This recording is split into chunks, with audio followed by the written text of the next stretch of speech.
Hey, welcome back to I Know a Guy Bicycles, and this is a special edition hanging out with a legend, an awesome customer as well as a legend. And his story needs to be told because it's very, well, inspirational. And every bike shop across the nation and around the world has a Kirk or two in their toolbox of customers, and they are just advocates for cycling and everything all being. So we'll review that after this. Welcome to I Know a Guy Bicycles, hanging out with a guy. Hi, I'm Justin the Guy. Obviously I have a garage shop. Take scary out of used, one bike at a time. If you want to be kept up to date on latest projects and topics, please like and subscribe. So today's our special guest is Kurt.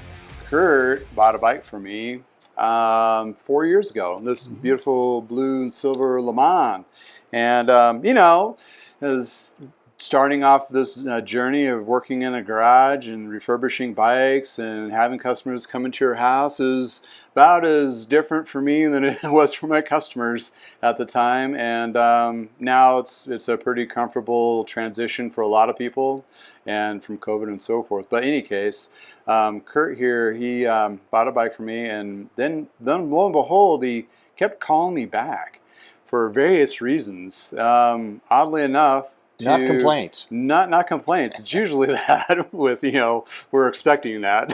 But it's one of those things where it's like, oh, I have somebody I need to bring and get a bike for, in addition to.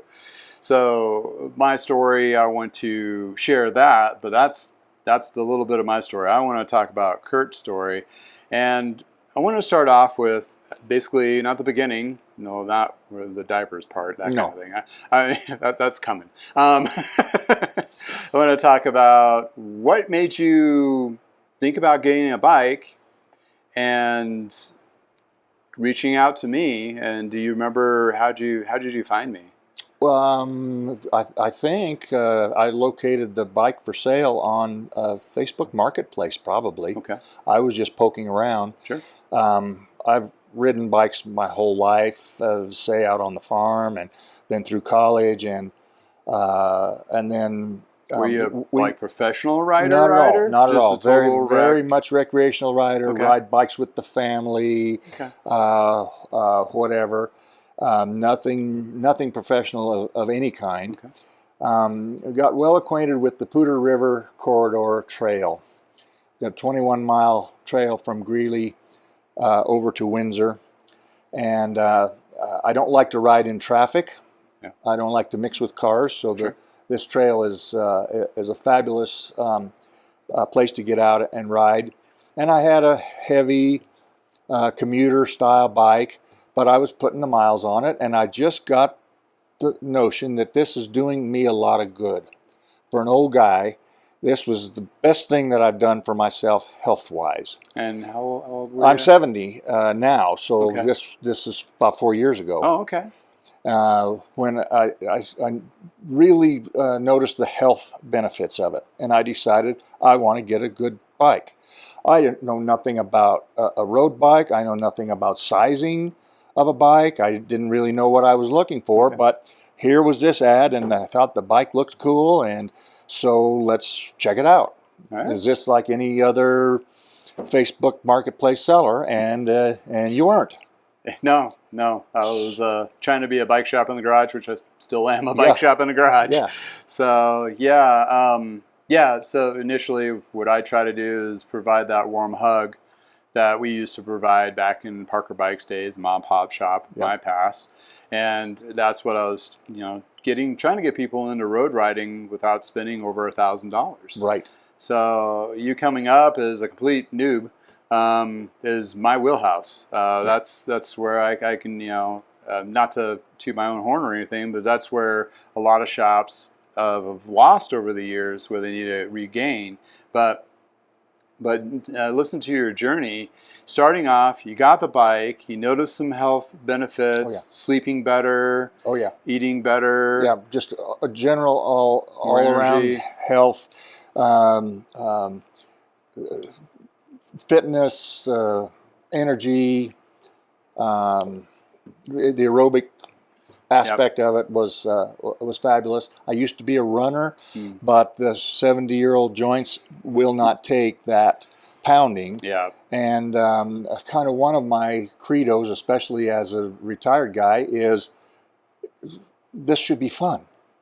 This should be fun. Yeah. So if running wasn't fun for me, or if riding a heavier bike that I had to work at wasn't fun for me, well then let's make this fun. Yeah. Say I didn't know anything about a road bike or any of that. So to more or less stumble into this was a real plus. And then to your other point, I think I was adding it up. I think including my bike, I've referred a total of eight sales over here. Oh, yeah. Yeah, and that's the way it should work. I've lost track. Somebody does a good job, you should take care of them, and somebody does a good job, you should tell others, and it's worked out great. Yeah, it's much appreciated. I mean, when I started doing this, I realized there was a very big gap in the cycling industry where a lot of shops have gone to more the elitist type of feel when you walk in the door. The family mom pops have disappeared. Then you have the corporate stores, which just gives you that sterile. Then you have the increase of pricing over the last 2 decades is just getting absurd. So there's no entry level. And to your point of like the heavier clunker, that's what I was trying to provide. Not necessarily just road bikes, but that was the biggest need at the time. But I've kind of opened up to doing other bikes too, and also tune-ups as well. But the idea is trying to take the scary out of used. Yeah. And when you take a used bike, and a lot of them are good, good bikes, they just need a little work to get them to work well. And then you add a little fit to it, and lo and behold, that person's having a big smile on their face, having a great time. I'm trying to get people into cycling and getting rid of that bad experience out of the gate. Because a lot of people will buy something used, take it around the block, it doesn't shift or doesn't break well, scares the hell out of them or whatever, and that's it. They're done. Yeah. And that's where I was trying to help advocate to get people into riding. Well, it was easy enough to look at new bikes. Yeah. But I didn't know if this was going to stick. I didn't know if I was going to take to road cycling and so forth. Yeah. So I didn't want to make that major expenditure and take the depreciation hit if I had to resell it or whatever, because there's some awfully nice bikes available. Oh yeah, yeah. If you got the dough. Yeah. And so there was that certain risk, but it turned into no risk at all. It turned into a great experience. Yeah. Well, there's some people that have not got into cycling, which is fine. There's so many other things to do, to be active and so forth. Yeah. But if you can eliminate, for me, if you can eliminate that turn off of whatever that may be, not a comfort fit or not working right, that actually just leads into a better experience possible. And the idea is not for me to constantly buy, sell them. And mine was just like a gateway drug. Like, this gets you into cycling, you enjoy it, you ride it for a couple of years, and you're like, okay, now I can justify it. I can save up my pennies and get myself the next neuration or whatever. If you want to go that route or get a nicer used bike, I would say the one you got was one of the nicer ones in the fleet. Yeah. So you really kind of, even in the used, you kind of jumped a step because you're at the next level. And this bike, has 105 Ultegra full carbon frame and fork. To get that as a new bike, you would have to pay $3,000. Sure. For pretty easy, yeah, and it'd have junkier componentry. So that's where the beauty of the used and knowing how well it held up. But really, going back to your story, your journey, you got into cycling, you enjoyed it, and you basically built your own casual team in a way of riders. It's awesome. Again, being retired gives me the time to do these things. So I would regularly ride the trail and ride over to from Greeley to Windsor and back, and some friends of mine started riding as well, and we would end up at WeldWorks Brewing in Greeley, and so we got pretty well acquainted with the staff there and these younger kids, what it amounts to. And I never ever said to any of these guys, you should get a bike. They just saw what it was doing for me. And without coming right out and saying it, I know these guys were thinking, if that old guy can do it, and if it's doing that old guy so much good, it would help me too. So started out a couple at a time, and most of them had no road bike experience either. Yeah, they had other commuter type bikes or whatever. Very new to, and they love them. They love the bikes, and of that group. I still call them kids. Sorry, guys. They're grown adults. I'm 70, and the next oldest is 33. And some of these guys are in their 20s, and I love hanging out with them. We're all good friends, on most days I can still smoke them too. Yeah. Well, you made sure they got the not as fancy bikes when you came. But no, just kidding. Some did get some nicer bikes too. But it's just a testimonial where doing this and working with several other people, and a lot of my customers I've come across that are in the 60s and the 70s. I had one guy, I think he was in his 80s, and he did like the triple bypass ride here in Colorado, which is basically three passes. Yep. And he did it on a hybrid. Yeah. Like this guy, you saw him, you'd be like, you did what? Yeah. And it's just amazing. And then I have another great customer, Scott. I have a video of him. He does recovering brain injuries. And he talked about how cycling or exercise helps your cognitive brain keep going and kind of help push away any of those underlying issues you may have with dementia that a lot of us will get. And that just helps prolong that from happening and having a longer, healthier life, as well as all the other benefits of cardiovascular and all that thing. I just sleep a lot better every time I go for a ride. The mental aspects of it are noticeable as well, because if I'm really feeling great about some things, I want to go out and celebrate with a good ride. If I've got some worries or something bothering me a little bit, I just go ride it out.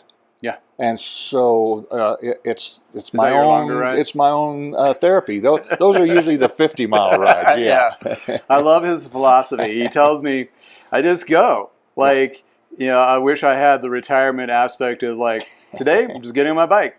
If I feel like 30, I'll do 30. If I feel like 50 miles, I'll do 50. It's just like, that's just awesome. I mean, it's just, so doing a lot of nice riding. The bike has held up really well for you. And your journey is you've cultivated a crew of people. And now you invited me to do an event. And this is the first time. I've always did like the MS-150, and that was my pigeonhole. And I was like, okay, this is the only one I'm going to do, and that's it. And you got to do this. I'm like, all right, it's in July, but I'll do it. So I went out and did this event, and tell me how you got this event going and cultivated it. Well, I made friends with these guys working at the brewery, and I helped with a fundraiser for the Poudre Trail, the Poudre River Trail board and so forth. They had an annual fundraiser, and incorporated some of these guys to provide some refreshment. And they were so impressed, we got talking afterwards about what else could we do that would benefit the trail, that would be a good thing for these businesses and breweries to brand themselves to, and what would also help out the Poudre Trail as a fundraiser. Yeah. So with that, I pretty much grabbed onto that with my friend Roy. And we came up with Poudre Trail Days. Nice. So it amounts to a single day event. We have a good long trail. About the middle of that trail, about 10 miles from either end, is a learning center, a nature center, learning center called the Poudre Learning Center. And it's a nice facility, so we can have the event there. and incorporate the other aspects of nature from the trail in by having it at the Poudre Learning Center. And people then could, it's a casual event. It's no timed events, not even necessarily group rides. We try to organize a little to ride from the breweries out to the Poudre Learning Center and so forth. But we're the third year into it now, and I'm not a nonprofit fundraising. I don't have experience in that, so basically we've just made this up as we go along. Nice. I'm sure there's things we could do better. Sure. And I have insisted that we have debriefs after every event before we all get away and forget about it. Yeah. Let's talk about what we did right, what worked, what maybe didn't work, and what can we improve. Well, we started adding things like I'd like Justin to come over and participate, help. If somebody needs support, a little bike support there, plus help to get you better known. Justin set it up so we did a little live stream this year, and it was a lot of fun. It's not a bike race. It's not organized like that. It's very casual. We want everybody to be able to participate. There's an organization in Windsor called Run.Windsor that puts running races together. We've incorporated a fun 5K into this event as well. Oh, nice. So we're constantly growing, and we had 115 registrants last year for a new event. I don't think that's bad at all. Happened to be a 104-degree day, and we only had 2 no-shows.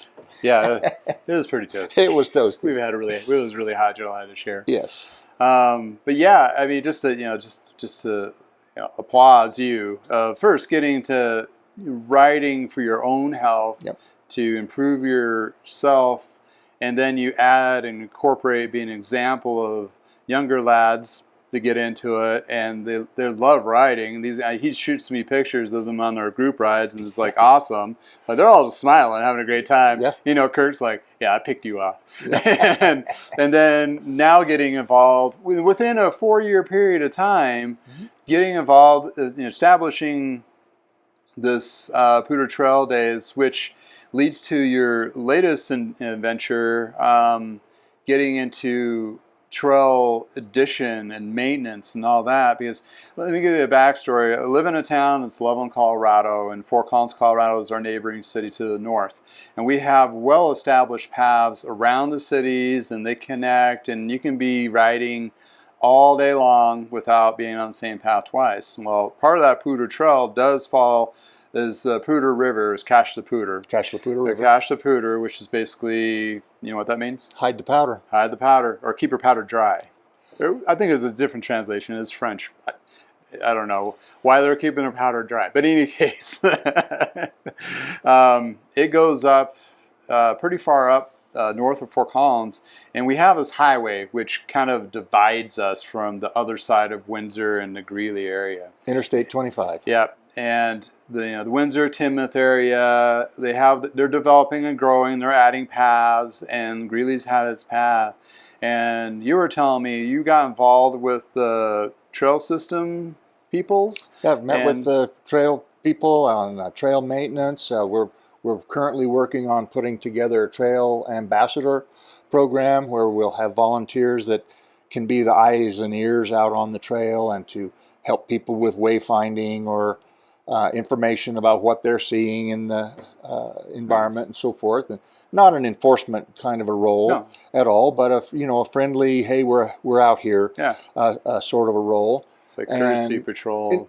Exactly, and also bikes or people. I'm out there a whole lot more by number of rides than the maintenance staff is. Sure. So it's easy enough for me to spot something that maybe needs a little attention. Yeah. And now that I'm well acquainted with the folks that take care of that, I can just send them a little message, and then those kind of things get taken care of.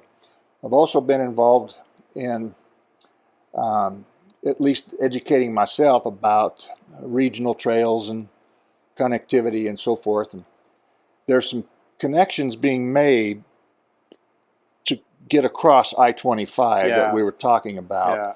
And so by next spring, we should be able to ride from Greeley all the way through to north of Fort Collins, 45 miles one way on trail. Oh man, that's amazing. 45 miles all along the beautiful Poudre River. Poudre, yeah. It's fabulous. It's a gem of our region. Yeah.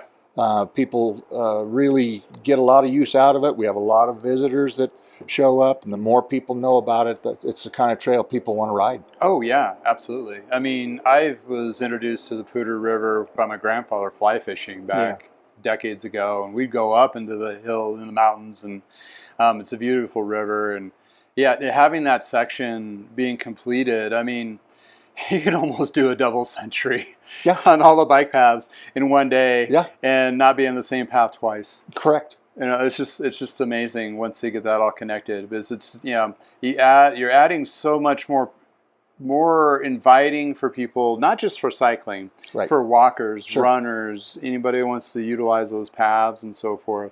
And it's taken, you know, Kurt and a whole bunch of other volunteers to produce what we basically almost take for granted, because it's there. And, you know, we had, when we moved in here, there's a short little section, no more than a quarter mile, and it didn't connect the two paths, and you'd have to get on this death trap every time road and put yourself at danger.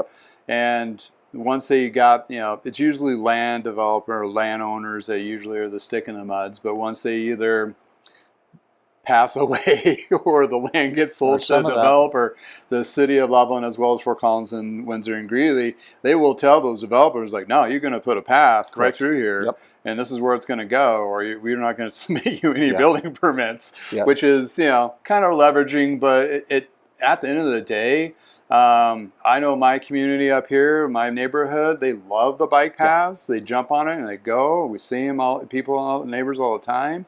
But I just, you know, wanted to highlight your story, even though it's only been a short period, 4 years. But what really gets me is, he's not a young lad, and he's still taking initiative of doing these great things, and getting, you know, not just being it's like a super advocate to cycling. It's also a way to give back.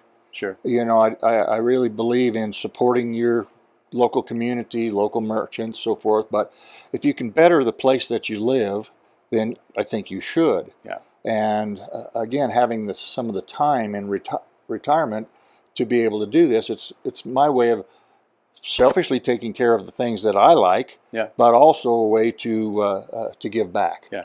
And it's given me a lot of reasons to set various goals as well. You know, I know all cyclists do this. Sure. They have timing goals or mileage goals or whatever. What was yours this year? Well, this year I'll top 2,000 miles. Oh, nice. My biggest year was 3,200 miles.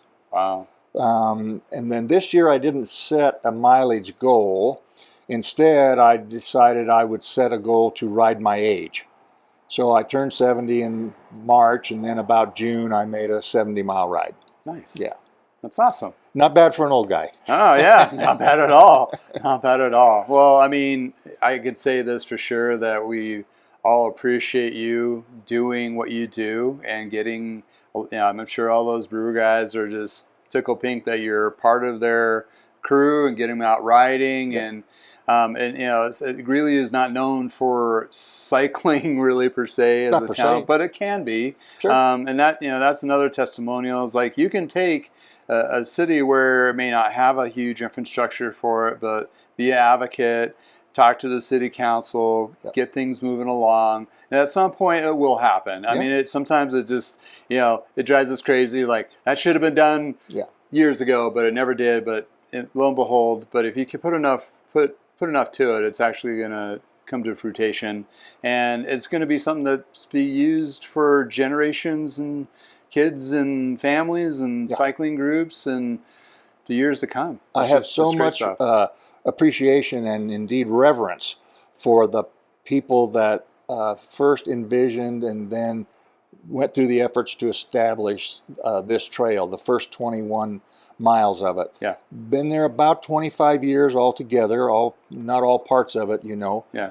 But that's a long time going back Yeah. for somebody to have had that vision and to make those connections. I appreciate it every time I ride. Oh yeah. And then we wonder about, well, why can't this be done?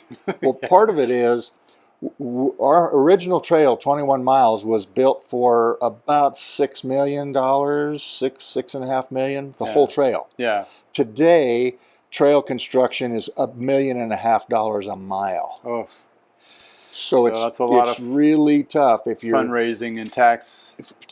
you're talking to people about a taxing situation, you know, and that's, to some people, it's the T word. Yep. And or fundraising, or raising funds for matching grants. There are grants available Sure. out there, but I see other efforts going around the state that are also really encouraging. There's a trail up by Golden, the Clear Creek Okay. Trail, Yeah. that they're just finishing up right now to connect Denver with Idaho Springs.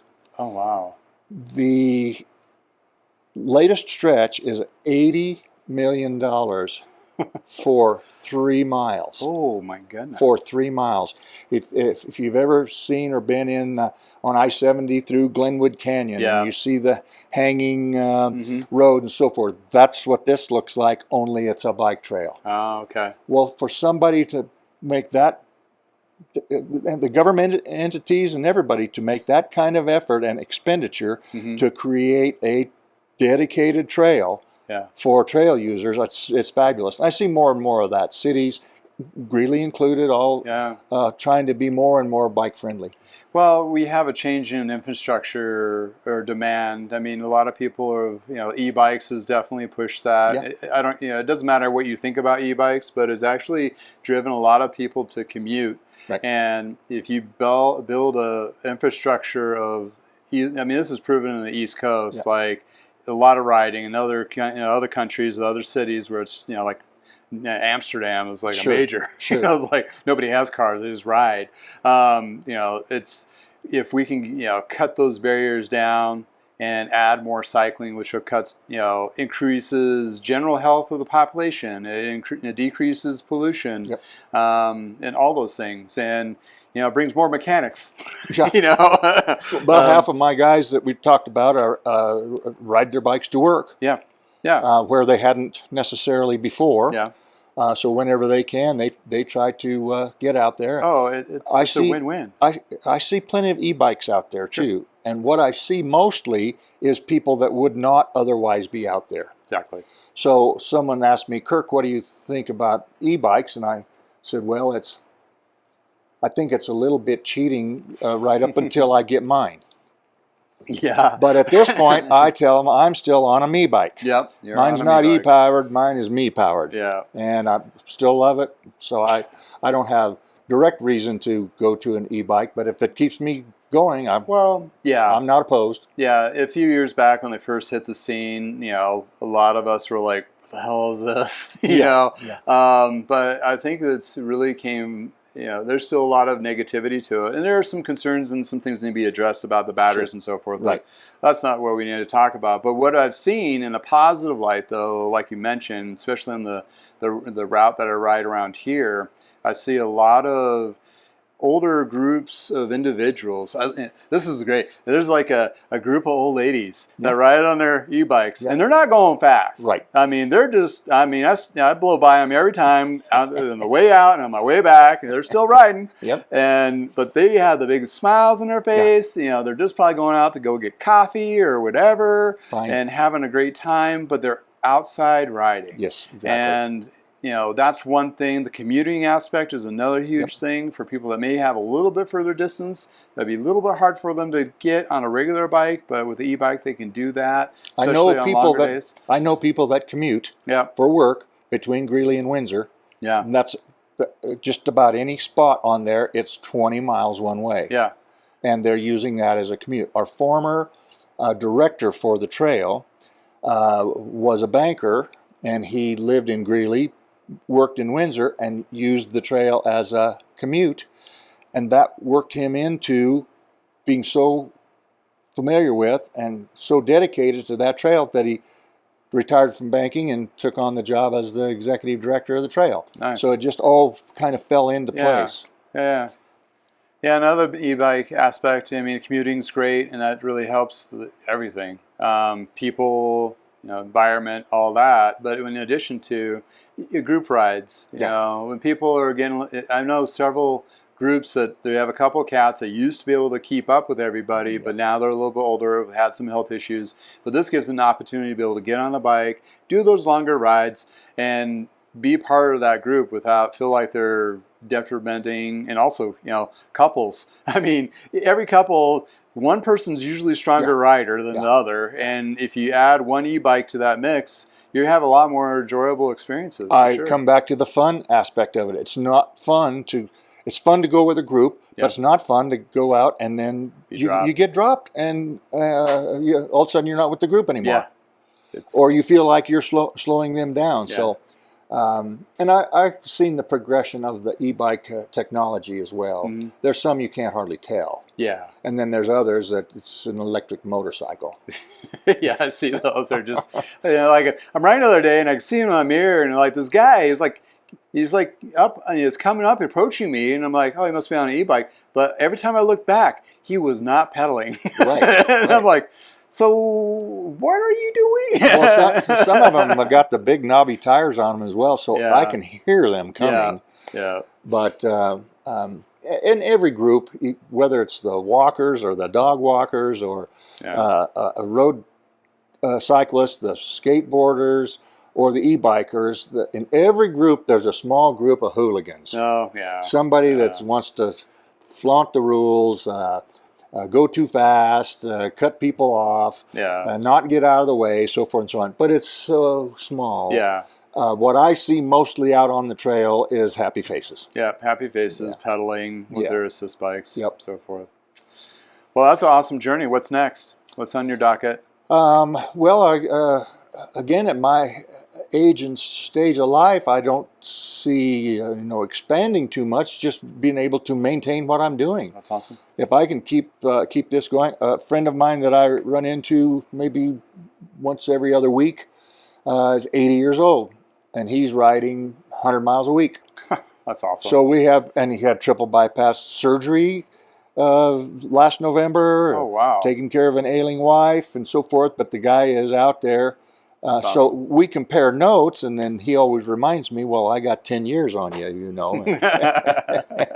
So awesome. It's inspirational. Yeah. I know that I can do that if I just keep this rolling. So. Well, you are inspiration for many, and thank you for being a customer and a buddy that helps me do what I do. I appreciate it. Yeah, I got a bike and made a friend, so how can you go wrong? I know, not at all. Everybody needs a good mechanic as a buddy. Yeah. Right. It just makes the wheels go around, right? No pun intended, but intended. But no, that's awesome. I mean, so thanks again for being an advocate. Hopefully this inspires you to be a Team Kirk. Captain Kirk himself, he'll forge the way, and a lot of people have been inspired. I mean, it's just basically get off the couch and do something, right? Yep. I tell my young friends when they complain about going slow, I tell them no matter how slow you're going, you're lapping everybody on the couch. Yep. That's a good one. So get out there. All right. That's a great gold nugget. Well, thanks for hanging out with me. Thanks for listening to Kirk's inspiration. I mean, it's just, I can't say more about it. It's pretty cool. It's a great story. It's been fun for me. Awesome. Well, so it's nice in your neck of the woods. Please go for a ride. And until next time, from the garage, have a beautiful day.